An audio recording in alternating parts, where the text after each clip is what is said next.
The scent of hickory smoke and sizzling sausage floated through the humid air as the Tran family's annual Labor Day cookout kicked off in Baton Rouge. Kids chased each other through the grass, plastic plates stacked with cornbread and coleslaw clattered on folding tables, and my uncles argued about LSU football like it was a court case. I leaned against a magnolia tree near the edge of the yard, 38 now, though my family still saw me as the one who never quite made it. My younger sister Felicia sparkled in a canary yellow wrap dress, charming our aunts with tales of her job prospects and international travels.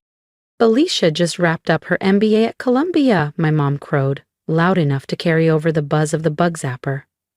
She's been interviewing with some real powerhouses, Amazon, Bain, even Tesla. She beamed, clearly basking in reflected glory. I took a slow sip from my sweet tea, waiting for the punchline. And meanwhile, she added with a practiced sigh, someone's still doing whatever it is she does. Right, Monica? I smiled faintly, unfazed. Across the lawn, my dad manned the smoker, apron on and beer in hand. Still messing around with that tech thing? He asked. Data dashboards or something? He chuckled, not cruelly, but never seriously. I glanced at my phone. Tomorrow, 10 a.m., final merger approval with Delta Metrics, followed by the rollout of our new executive suite. As founder and CEO of Crestview Analytics, I'd be making the call. Something like that, I said with a shrug. That's when Felicia clapped excitedly. Big news! I have an interview tomorrow with Crestview Analytics. Can you believe it? They called me directly. It's one of the top data strategy firms in the U.S. Applause rang out. Aunt Cheryl handed her a mimosa. I just smiled. She'd be seeing me again, just not in the way she expected. That's incredible, Felicia. I just read a piece about Crestview's founder. Brilliant woman, completely self-made, my Uncle Dennis chimed in, nodding with admiration. My dad gave a satisfied grunt as he turned a slab of brisket.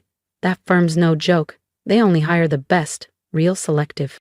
I suppressed a laugh, picturing the HR folder open on my laptop back in my home office. Felicia Tran, neatly listed among the external candidates for the final interview round. She didn't know the firm she was hyping up was mine, that I had started Crestview Analytics in a cramped Baton Rouge apartment 13 years ago with a used laptop and a second-hand coffee pot, while she'd followed every rule laid out for her. I'd spent my 20s writing new ones. What role are you interviewing for? I asked casually. Felicia's eyes lit up. Senior strategy consultant, practically executive tier, can you imagine? Wow, I said, letting the smile tug at my lips. Sounds promising. She tilted her head, feigning kindness. If I get the job, maybe I can put in a word for you, Monica. I'm sure they've got admin openings you could grow into. My mother raised her wineglass approvingly. That's sweet of you, honey. Lord knows your sister could use a nudge in the right direction. 38 and still, Felicia trailed off, gesturing vaguely in my direction. Figuring it out. I thought about my penthouse office overlooking the Mississippi River, nestled atop the Crestview Tower downtown, about the industry roundtable next week, where I'd be speaking under my professional alias, M. Reese, a name that had recently graced the cover of Wired. They hadn't connected the dots, not yet. That's generous of you, I said, voice smooth as honey. Best of luck tomorrow. Felicia grinned. Some of us create our own luck, sis. You should try it. The conversation drifted on to my cousin's new boat, my aunt's bridge tournament, and Felicia's thesis awards. I let it all wash over me. Tomorrow, everything would shift, and I wanted to remember what they looked like before the mask fell. As twilight settled over the yard, casting amber hues across the crepe myrtle branches, Felicia rose from her seat and tapped her wineglass with a manicured nail. I'll have to call it an early night, she announced, her voice projecting effortlessly. Need to be sharp for tomorrow. She smiled with theatrical pride. The CEO of Crestview Analytics is personally sitting in on final interviews. Reese or something. Nobody even knows who she really is. She tossed her hair. Well, whoever she is, she's going to love me. By this time tomorrow, I'll be part of their executive strategy team. Then she turned to Mom and added with a smug wink, maybe then you'll have something real to brag about. Mom dabbed her eyes with a napkin. Oh, sweetheart, we already do. At least one of our girls didn't lose the plot. I glanced at my watch. 12 hours and 52 minutes until Felicia would walk into the Crescent Room on the 27th floor and find me, Monica Tran, at the head of the interview panel. 12 hours until the world she built on assumptions and status collapsed. I stood and quietly gathered my bag. Early client call, I murmured. Oh, your little remote hustle, Mom said, distracted. Don't forget to Venmo for your father's birthday. Felicia already paid most of it. Again, I nodded and walked to my nondescript gray SUV, the same one I always brought to family functions. My real car, a custom white Mercedes AMG GT, stayed tucked away in my downtown garage. As I backed out of the driveway, tomorrow. If you want to see Felicia's face when she realizes who's sitting across from her, hit subscribe, because trust me, you won't want to miss what happens next. What a waste, can't even land a real job. I smiled to myself, picturing the brushed steel nameplate on my desk. Reese, Chief Executive Officer, Crestview Analytics. Tomorrow, Felicia would finally learn what a real job looked like, and why she'd never have one at my company. By 6:30 IME, I was already in my penthouse office downtown, sunlight pouring through the floor-to-ceiling windows overlooking the Mississippi River. The soft hum of servers warming up and the faint clatter of early-arriving staff echoed like music through the halls. I had built every inch of this place, and today, it would all come full circle. The slate-gray Max Mara suit hugged me like armor, calm, confident, battle-ready. As I skimmed the morning agenda, my executive assistant, Jade, knocked and stepped in. Your sister's interview is at 9 a.m. sharp, she said, placing a folder on my desk. She's in the lobby already, got here 30 minutes early. Punctual, I murmured. That's new? Jade smirked. She also posted on LinkedIn, manifesting my future as a Crestview exec. It's trending under Women in Leadership, Marketing Flag Day. I stifled a laugh. Did she now? The folder looked polished. Columbia MBA, impressive internships, glowing references. But I knew better. Those internships? Pulled from our uncle's business network. Those glowing reviews? Family friends. A performance resume stitched together with borrowed thread. The board's asking why you're sitting in on this one, Jade added. Quality assurance, I replied, rising from my chair. How many interviews before mine? 3. All briefed. They'll dig deep. At 9 o'clock IMing, I stood behind the one-way glass of our top-floor conference suite and watched Felicia glide in. Chanel's skirt suit, Louboutin's air of unearned certainty. She shook hands with her first interviewer like she'd already won. For 2 hours, I watched the illusion fall apart. Every canned line picked apart. Every rehearsed story cracked open. Every polished title challenged and redefined. By the time Felicia reached the final interview, her shoulders drooped. Her voice carried the faint edge of doubt, and her once dazzling smile had grown tight and uncertain. Send her in, I told Jade. Felicia stepped into my office, failing to mask her awe. Her eyes swept over the panoramic windows framing the Mississippi River, the abstract oil painting behind my desk, the soft glow of polished oak and brushed steel. She paused just long enough to take it all in. My back was to her, facing the view. Please, have a seat, Miss Tran, I said, tone even and restrained. She sat down carefully, crossing her legs, hands folded. Thank you for taking the time, Mr. Reese. I know how valuable your schedule must be. I slowly turned my chair to face her, letting the silence do the work. Actually, I said, eyes locking with hers, it's Miss Reese. Monica Tran Reese. Her face drained of color.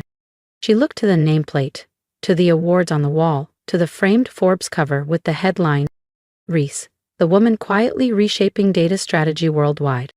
You, she breathed. Hello, Felicia, I said with a calm smile. Surprised to see your directionless sister running the company you couldn't wait to join? She blinked. Her lips parted. Nothing came out. The prepared answers, the pre-rehearsed jokes, gone. But that can't be, she managed. You're just some remote freelancer. That's what Mom always said. Is that so? I gestured casually to the accolades lining the shelves. While you were collecting degrees, I was collecting contracts. While you flaunted job offers, I was building a global client base. Every time you called me a failure, I was negotiating with Fortune 100s. Felicia's voice cracked. You tricked us. You lied. I met her gaze, steady as stone. No, you just never asked who I really was. No, Felicia, I replied, voice level and controlled. You all tricked yourselves. You were so busy assuming I was a failure, you never once stopped to ask what I was really building. I picked up my phone and opened my banking app, turning the screen so she could see. This birthday money Mom mentioned? Just sent my share. It's a 6-figure transfer. For me, it's a rounding error.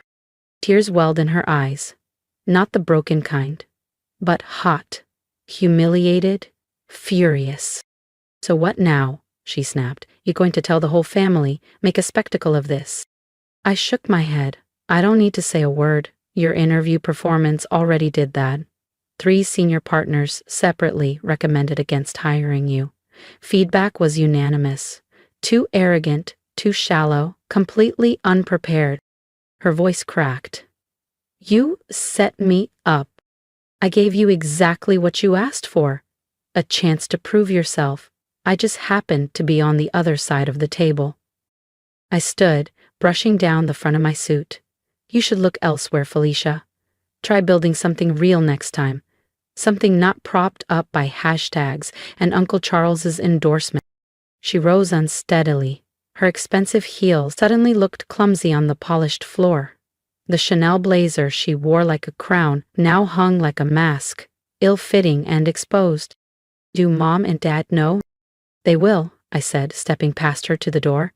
I'm sure you'll tell them all about your interview with M. Reese. I pressed the intercom. Jade, please escort Ms. Tran out and cancel my dinner with the family. Yes, Ms. Reese. I've got a board meeting that requires my full attention. As the door clicked shut behind her, I heard her voice crack in the hallway, followed by a muffled sob. Not exactly the triumphant exit she had imagined. An hour later, my phone buzzed with incoming texts. First from Mom. What kind of cruel stunt was that? Felicia is in tears. Then from Dad. How could you humiliate your sister? We didn't raise you to be vindictive. I stared at the screen, let out a quiet breath, and turned it face down on my desk. They finally knew who I really was. But what they didn't realize, what they never asked, was that I'd stopped needing their approval a long time ago. I replied to the family group chat with a single message. You raised me to be successful. Congratulations, you did. Now maybe you'll recognize what real achievement looks like. Then I powered off my phone and turned back to what mattered. Running a billion-dollar analytics firm that reshaped entire industries while they were too busy making jokes at my expense. Let them take their time adjusting. I wasn't slowing down for their comfort. Over the next few weeks, the shift was palpable. When they called, which was rare, the conversations were stiff, deliberate. The old jokes about my side hustle vanished. In their place, cautious pleasantries, awkward silences, and overdone praise during Zoom birthdays. Felicia eventually landed a project coordinator job at a small branding agency across town. Not quite the executive seat she envisioned. No glass-walled office, no viral LinkedIn announcement. Just a job. Earned the traditional way, without shortcuts. Mom and Dad quietly stopped hosting their Sunday dinners. Maybe they were embarrassed. Or maybe they just didn't know how to exist in a world where the daughter they dismissed now owned the skyline they used to point to with pity. But the moment that sealed it came 3 months later. Forbes released their fall issue with a bold headline on the cover. The Silent Success. How one woman built a billion-dollar company while her family thought she was failing. There I was, centered in full color. Sharp suit, Baton Rouge's cityscape behind me. No aliases, No silhouettes, just Monica Tran Reese, in full view. I had 10 copies express mailed to each of my family members' homes. No card, no message, just the magazine. Just the truth. The article traced my rise from cramped freelance gigs in a rented apartment to leading one of America's most trusted AI firms. It laid bare the sacrifices, the strategy, and the silence that had carried me here, right under their noses. And at the end, the final line read, "Sometimes success doesn't need to shout. Sometimes it just signs the checks." And for me, that was enough. I no longer craved their praise or their permission to feel proud. I had built something real, something lasting, something that no one could minimize with a joke or dismiss with a shrug. Let them tell their version of the story now. Let them rewrite the past to make themselves seem more supportive. Let them pretend they always believed in me. While they recalibrate their narrative, I'm leading Crestview Analytics into a new era, finalizing our expansion into Europe, onboarding 2 enterprise-level contracts, and mentoring the next wave of underrepresented founders in tech. I'm doing what I love with a team I respect, building systems that matter. Success has already spoken, quietly, clearly, and without apology. And I have no intention of lowering the volume now. If you've ever been overlooked by the people who were supposed to believe in you, trust me, I see you. I know what it's like to sit in a room full of family and feel invisible, to be the one they talk over, laugh at, underestimate. I was called too vague, too emotional, too impractical. I was told I lacked direction while my sister racked up awards and applause. I was cast as the family wild card, harmless, forgettable. But I didn't argue. I didn't beg them to see me. I let the silence speak. And while they were talking, I was building. Now, they can't look away. This story isn't about revenge, it's about resilience. It's about redefining yourself on your own terms. It's about walking into your own power, especially when no one is clapping. So if you've ever felt the need to downplay your wins, if you've ever built something beautiful in the dark just to avoid judgment, or if you're still pushing forward in spite of doubt, drop a comment below and tell me about it. Tell me what you're working on. Tell me who counted you out and what you've done anyway. Tell me what gives you strength when nobody's cheering. Not for validation, but for peace. And if this story made something in you sit up and say, "That's me," hit that subscribe button. This isn't just a channel for underdog stories. It's a space for builders, for dreamers, for quiet giants. It's where we celebrate strength that doesn't need spotlights. Let them laugh, let them doubt. We'll keep building, because sometimes the best way to win is in silence until your name is on the building. Before you go, how are you doing, really? Did something go right today? Or are you just holding the line, one moment at a time? Drop it below. I read every single comment. This isn't just my story, it's ours. Let's celebrate your quiet victories too.